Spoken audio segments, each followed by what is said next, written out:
Gaza City. Explain the significance of that. John, good to see you again. Yeah, this is, I think what we've seen is, and wondered in the beginning why the Israelis seemingly were so slow in getting their forces arrayed and pushed into Gaza proper.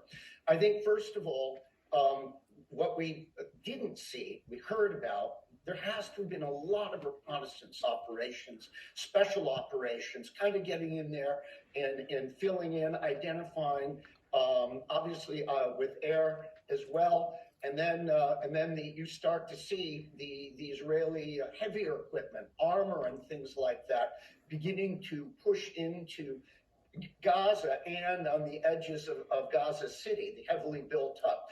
The one reason they're so careful is, I mean, their casualties, they've had they reported 15 dead, a bunch of wounded, and 7 of those killed in action were in an armored personnel carrier hit by an anti-tank, and another 2 in a Merkava tank by an IED. And this is the slow, nasty fight in the city, especially when you're in vehicles. As we've seen in the past, they're vulnerable. I think the Israelis mostly doing this dismounted now with tanks and armored personnel carriers and airstrikes backing them up.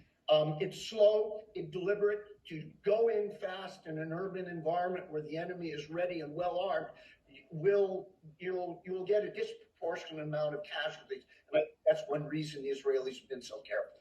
And again, our information is 3 separate fronts here from the northwest, from the northeast, also from the south. The one from the south might be moving more quickly than anticipated. Again, to surround Gaza City and maybe move some troops into Gaza City. Specifically, day to day here, what will those troops in the city be doing? Well, I mean, now you're in a, 3-dimensional fight that really is 4 or 5-dimensional when you add cyber and electronic. And they have to do, John, the nasty business of clearing every structure. And that means getting in there, clearing all the way up, if it's a high rise, up to the roof.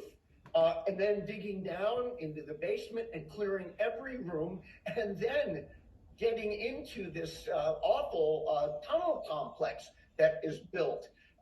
We've heard reports, that just now that Israelis will be in the fight, and all of a sudden Hamas fighters will pop up behind them, coming out of tunnels and cellars in buildings that they thought they'd cleared. So this is methodical. It takes manpower. There's no easy, clean way to do it. The heavy vehicles are generally there to provide backup and firepower when the infantry hit a structure. The infantry also protects the tanks and armored personnel carriers that if they get out too far in front, they become very, very vulnerable. And also, remember, we've got IEDs, we've got drones. There is a lot going on, and there's only way to do it is slow and methodically. And I think that's what the IDF is doing on several fronts. All right. Retired General Peter Zwack, thank you for helping us understand what we're hearing, these somewhat limited reports from inside Gaza, piecing it all together. Thank you so much. Kate? That was an important perspective there, John. Coming up.